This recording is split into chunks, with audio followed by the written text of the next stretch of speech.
everybody, and welcome back to Blue Jays Today, coming to you from the Sports Interaction Studio, where we always got something to say about the Toronto Blue Jays. I'm your host, Adam Peddle. And I'm your host, Nicholas Playalog. And tonight, everybody, the biggest game of our baseball lives. The Toronto Blue Jays have officially forced a Game 7 with the Seattle Mariners. That is exactly what it was that both Adam and I were predicting. This just felt like it had to be a 7-gamer. Two really solid squads going head-to-head like that. This series deserved to go the distance, and that is what we're going to get tonight. We're going to look at that game a little bit at the tail end of this podcast, but first, let's quickly take a look at what transpired yesterday to make it so that we are watching baseball tonight. 6-2 win Toronto. Good guys over Seattle. Bad guys. Trey Yesavage, incredible.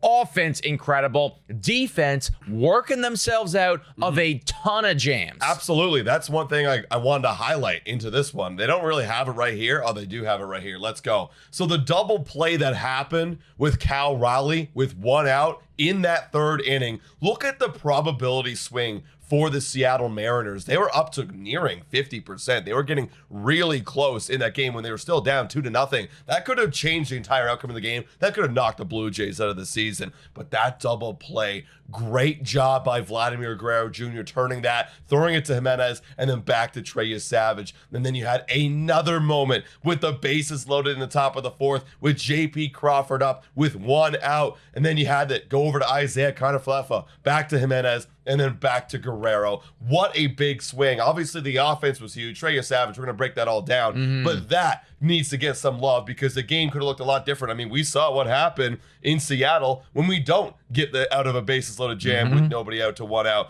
You could see disaster strike pretty quick. So good thing the Blue Jays turned those double plays when they needed it. Also going to show just how veteran presence the Trey Yesavage already has. I mean, hell, like you have a bases loaded jam twice, back-to-back innings, and you don't falter. And you yeah, I mean, he was flirting with danger, but I don't care if you flirt with it. I just care if it comes around to bite you in the ass. If and you it marry didn't. it. Exactly. It didn't yesterday, right? Yesavage finished with 5.2 innings pitched, 2 earned runs, 3 walks, 7 strikeouts. We got a couple other statistics about him that we're going to get into more later, but I do want to start off by really diving into what that offense has done with this Toronto Blue Jays. They scored 6 there, and that's enough to win the ball game. And typically when Toronto scores 6, that is kind of the going rate when it comes to locking in a win. I think they have like a 98 or 99% chance of winning a ball game when they end up scoring 6 or more runs.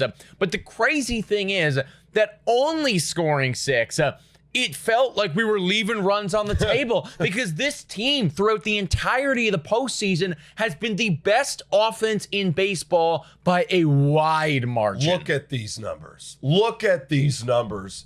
You have a .294 batting average in the postseason, a .353 on base, a slugging of .532, which makes an OPS of .885. And going into the postseason, I was thinking the Blue Jays aren't a home run hitting team. There they are. First in home runs, 19 over 10 games. That's crazy. And then, of course, 62 RBIs. And that just leads into just how good the Blue Jays overall postseason team that this team is unbelievable. Look at this. In history, in the postseason, this 2025 Blue Jays team has been phenomenal. Tied 3rd in runs scored, tied 5th in home runs with that 19, and then 2nd in extra base hits with 46 through the first 10 games. Like, look, I know it's crazy. The Blue Jays have a phenomenal offense, but this is the next level thing that I haven't seen all year long. It feels like they just kicked it into another gear in the postseason, and this is the reason why they're here today. Exactly, yeah. I mean, they are carried by that offense, but that's a World Series caliber offense. That's World Series caliber. Like, that's the type of offense that wins you it all, and when it's all said and done, you're looking at that thing and going, okay, like, this is what brought us to this place. They're just getting contributions from everyone, and it feels like everyone is playing their best brand of baseball at the right time. And this is kind of what we were worried about, because walking in to the postseason, there was this whole narrative of, offense starting to cool down a little bit. Things aren't going well. And the Yankees were right on our ass. Then they win those 4 games in a row to lock in the AL East. And luckily enough, that hot level of play, that incredible caliber of play has continued. And it's not just with the guys at the top of the order. I think this is what makes this team so damn lethal. All season long, we've been talking about the depth of this lineup, and we are seeing that in spades in this ALCS right now. Blue Jays, 7, 8, 9 hitters in the ALCS. They got 4 home runs, 12 RBIs, 8 extra base hits, and they are batting .333 with runners in scoring position. So when we get into that 3rd inning, assuming we go 6 up or 6 down, or whenever you're starting off an inning, or even not starting off an inning, but having somebody like an Isaiah Kiner-Falefa or an Addison Barger or an Andres Jimenez coming in with runners in scoring position, it's not a dead inning anymore. Whereas when you look over at those Seattle Mariners, for instance, and this is no disrespect to, Canzone and Rivas, but let's call a spade here, okay? It's like their 7, 8, 9 hitters just have not been nearly as lethal as what we've been producing in the 7, 8, 9 spot. And ever since Barger got bumped down to that 7 spot, he's been a major factor in contributing to these amazing numbers. The last 4 games, Barger got cooking. He got real hot, Chad. Don't let him get hot, because in Seattle, look at what he's done since going over there and playing the 3-game series, including last night. He has 5 hits, 14 at-bats. He's got 4 RBIs and 2 home runs. He's starting to drive the ball quite a lot. 2 base on balls, 2 strikeouts. So he's not striking out a lot like he did earlier in this postseason. He's starting to lock it in and have great at-bats. That OPS is at 1.295. For the entirety of this postseason, Addison Barger hasn't really been contributing a hell of a lot. Now that he is, that's completing this lineup as well, like Andres Jimenez as well down there hitting 2 home runs in Seattle. This lineup is complete 1 through 9, and it's unstoppable. I said this on the live stream yesterday, and I am going to stick by it. It feels like every single person that is in that starting lineup on a regular basis, at one point or another during this postseason run, you can pinpoint a couple moments that they've had. And, a couple days ago, the only guy I think that was off of that list where I'm like, I haven't really seen him do a whole lot was Addison Barger. But now he is starting to get hot, right? I think about guys like Dalton Varsho, and whilst Varsho isn't performing at the level of somebody like a Vladimir Guerrero Jr., for instance, he has still had his moments. Ernie Clement is a demon right now at the dish, getting on base at will, it feels like. So every single one of those individuals, even Andres Jimenez, even Isaiah Kiner-Falefa, they have contributed in a major way. And ultimately, that's why this is the best offense in MLB by a wide margin. And should we, knock on wood, make it to the World Series, I do think that we have a chance at giving that Dodgers starting pitching a run for their money. We got to get there first. We got to win game 1, right? Or game 7, tonight. But one more guy we got to highlight, because he deserves all the flowers and all the praises, is Vladimir Guerrero Jr. My favorite player. I've watched him in 2018, coming up in 2019, and he's really blossomed into a mega superstar. And honestly, he's now putting his name amongst other Hall of Famers. Look at this all time. First 10 games of a postseason, the highest OPS. Number 1 is Manny Ramirez. He's a legend. Number 2 is Carlos Beltran. Legend. There's Vladimir Guerrero Jr. at an OPS of 1.532. This guy wants it all. He wants to do it for the city of Toronto. He hit his 6th home run last night, and the slugging percentage is just stupid compared to the rest of the players in the postseason. He has a slugging percentage of 1,000, ladies and gentlemen. The gap is insane, as Blue Jays Muse puts it right here. The next guy is JT Realmuto at 765. He played 4 games. So obviously that slugging is going to be a little bit inflated. Vlad's played 10. Vladdy, thank you. Thank you for taking all the criticism that everybody's given you all year about not being good enough, not being worth it, and showing up when it mattered and doing it for the city. We would not be here if it weren't for you carrying this team on your back. Because like we said, everyone's doing it, but he's leading it. Yeah. And if he's leading and everyone's following suit, Man, we're I mean, that's a World Series caliber offense, like I've been saying, right? But walking into this postseason, I said this a few times, and I think that was echoed by a lot of people, is that Vladdy, whilst he has been awesome throughout his career with the Toronto Blue Jays, was missing a handful of those moments. And I could pinpoint a few moments with Springer or with Alejandro Kirk or a couple other guys on this offense, and you go, wow, like in that moment of time, he came to life, and when we needed him the most, he willed our team to victory. Him. And that's what you're seeing right now from Vladimir Guerrero Jr. And that's not taking anything away from what the other guys are doing. I mean, it's honestly, with the way Ernie and Springer and all these other guys are playing, it's possible that we would still be in this spot even if Vladdy wasn't doing it. But to have him lead the charge right now, he has blossomed into honestly the captain of this Toronto Blue Jays team. Like I look at him as this team leader, and right now, I mean, he's leading by example and just genuinely putting the Seattle Mariners pitching in his pocket. All of MLB right now, anyone that's hating on Vladdy, you ain't watching the proper ball games here. He's truly built for this moment, just like Trey Yesavage. So before we talk about Trey Yesavage, want to give a little bit of love to the other leader on this team, which is George Springer. He went 0 for last night. He did look a little gingerly. Obviously, he's coming off that big injury he had in Game 5.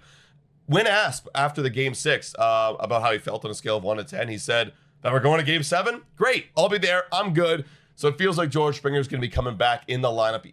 When we were watching the game live, it did look like, as you know, his swings were hurting him a little bit. I'm a little bit concerned that he's going to go over, but I feel like at this point in a do or die game, there's no way I'm leaving him out of the lineup. It's a tough it's just a tough spot in general for John and for George Springer, right? Like this has been your best player all season long going into the regular season. He has been that guy for you. So obviously you want to have him in there, but it really is like a risk versus reward type thing. And the only one that really knows how impacted he is George Springer. And the truth of the matter is, like, he's going to tell John Schneider, like, I'm good and I'm ready to go. So, I mean, if you're John, you kind of got to take his word for it and just put him in the lineup. But yes, it is a little bit concerning to me that, you know, he might not be playing as optimally as he could be. And could you potentially get more out of somebody like a healthy David Schneider? Maybe. I do think, though, that, you know, you're just going to trust your guys right now. And I really hope that George Springer can shut me the hell up and shut everybody the hell up. And if you can just, like, get a base knock in any capacity, that's all I'm asking for. Yeah, 100%. I'm with you. And, yeah, again, like, hey, maybe an injured George Springer is better than the next guy, right? So Still could be true. I'll take him. I'll bring my leader leading off this game. Give me a Springer dinger first pitch. That'd be amazing. Now, that's the offense. Offense is incredible. The pitching that happened last night. Trey Yesavage just marked himself in more Blue Jays history. Here you go, chat. Like, look at this. David Price, as we all know, is one of the guys that came over to the Blue Jays in 2015, and we were infatuated with him because of his ability to strike guys out and put up scoreless frames. Well, look at this. Trey Yesavage is only one strikeout behind David Price for the most strikeouts by a pitcher in Blue Jays postseason history. That is special. And assuming this is it, like if we lose tonight, I mean, that was already going to go down in history, but assuming we go to the World Series, he will break the record for the most strikeouts in Blue Jays franchise history. A rookie. How phenomenal is that? This is going to sound like clickbait. I don't think it is. The MLB should be worried about Trey Yesavage. Yeah. I'm not joking. I'm actually not joking. I said this on the stream yesterday, and I will stand by it wholeheartedly. I have never seen anyone make professional MLB hitters like Cal Raleigh, like Julio Rodriguez, like Randy Rosarina, guys who are very, very good at their respective skills, that are very talented. I have never seen a guy in MLB make them look that bloody stupid. It's like they don't know what's coming, and when they see it, they're like, hey, "What is this? I have no idea." Goes to show his arm angle, his great talent, his great stuff. Yeah, but you're right. It's unbelievable how he fools major league pitchers at the young age of, what is he, 22? 22, I believe. That's unbelievable. So 6th start in MLB, game 6, do or die, and you're going in with bases loaded a couple times. You are putting the team, you're putting the city on your back. I will say it again with an exclamation point. MLB should be worried about Trey Yesavage, because this dude, the future, holy shit. We haven't had a pitching prospect like this. I would even go so far to say, like, Alek Manoah had his time and he was awesome. That was great. But he didn't look like this. He didn't look this overwhelmingly dominant. I actually have no idea. Maybe maybe the doc, when it comes, no, seriously, I don't know the last time that I have seen a pitcher come out of the system look this good. Yeah, you're right. Alek Manoah, I'm thinking about Marcus Stroman, but those guys were different. I feel like they were more traditional, fastballs, sliders, sinkers type of pitchers, right? Whereas this guy with his disgusting arm angle, going over the top with the splitter, I've never seen anyone make anyone look this dumb. Trey Yesavage, thank you, and I hope we're here for a very, very long time. Now, before we move on to this final game, Game 7, breaking that down, want to give some love to John Schneider right here. He actually made the right bullpen calls. And even if they were wrong, meaning that they would have got blown up in his face, I still think they were the right moves. He goes with Jeff Hoffman against the middle of that Seattle Mariner lineup, and then he goes and closes it out. And he actually let him keep going in the 9th inning. Yeah, he did. So credit to him right there. And, John Schneider was very candid about, the emotional stress that these bullpen calls have been making him in the middle innings, saying, my emotional state has been a freaking mess for months, man, to be honest with you. John Schneider, are you happy the way that he dealt with it last night? And, of course. And overall, even though we were getting on his ass just a couple of days ago, overall, you loving the way he's playing this postseason? Look, he made the wrong call, and he made a mistake, and mistakes are going to happen. I didn't expect him to be 100% perfect, and obviously, had it cost us the entirety of the series, and maybe it will. I don't know what's going to happen tonight, right? Like, you could still all hands on deck. Yeah, it's all hands on deck, right? You could still pinpoint Game 5 and go, oh, you should have had that one, and they probably should have had that one. But either way, I do think that John Schneider, for better or for worse, has been helping this team. And that was a terrible call the other day. But this is somebody that has to make, game time decisions in the split second. And obviously, he is under an insane amount of stress right now. Yesterday, I assume he heard the criticism from the other night and listened to what everyone was saying when it comes to best guy versus best guy. Jeff Hoffman, whilst he has had his moments and his ups and downs, he's been pretty damn good recently. And I would argue that other than Louis Varland, probably your best guy in that pen. So he's going up against Cal Raleigh and all of them, and he honestly just stayed in there to close the entire game out. Now, he did pitch a lot, but I would anticipate that we're just going to force him into a spot to pitch again tonight. He threw 35 pitches yesterday, which is a ton, especially for a closer like that, 2 innings.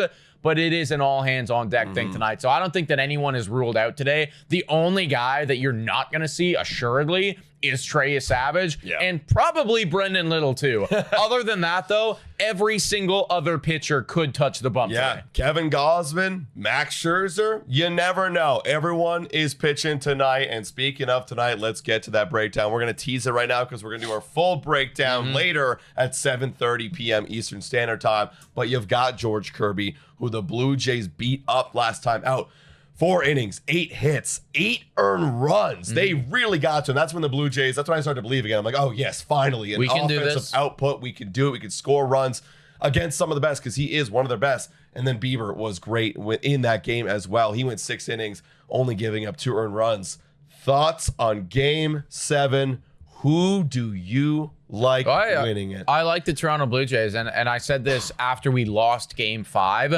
I did still feel a ton of confidence, and I felt like coming back to Toronto, backs up against the wall, that's when this team performs the best. They cannot afford to make a mistake, but now neither can Seattle. I think that offense, I think that Vladdy, I think that they're just going to find a way to will us to victory. And even if Shane Bieber, because I'll be honest, I don't think the pitching is going to be perfect tonight. I also have to give a lot of credit to Big Dump and Julio and all those guys over there. I think they're going to put give us a run for our money. But I just feel like the Toronto Blue Jays offense is not going to allow ourselves to lose this game in Toronto. I don't think that we're going to deal with heartbreak tonight. I hope I'm not wrong, because then it's just going to hurt that much more. But I like the Toronto Blue Jays to win this game in 7 and play the LA Dodgers in the World Series. Jays in 7 is what we predicted at the beginning of this thing. It's been an emotional roller coaster. I think Jays are going to win tonight, and I think it's going to be one battle of the ages. Back and forth offense, crazy pitching matchups. Going to be a long dog. Yeah, I really don't feel like the one thing I don't think is going to happen is I don't think any team's going to get blown out. Like, I think that this, I really think this is going to be a back and forth thing. Like, throughout the entire game, stress level is going to be through the roof. So if you're looking for a place to feel stressed out with friends, come into Blue Jays today. We will be live tonight at 7:30. Game kicks off at 8 o'clock. We will be there for every single pitch. If you haven't already done so, please hit that like, smash that subscribe button, everybody. Hit that hype button as well if you have the option to do so. Really helps push smaller creators like us, helps us grow. $4 a month become a YouTube member. Shouldn't thank all of our current YouTube members. You guys are amazing. Guys, thank you so much for watching. And as always, go Jays, go!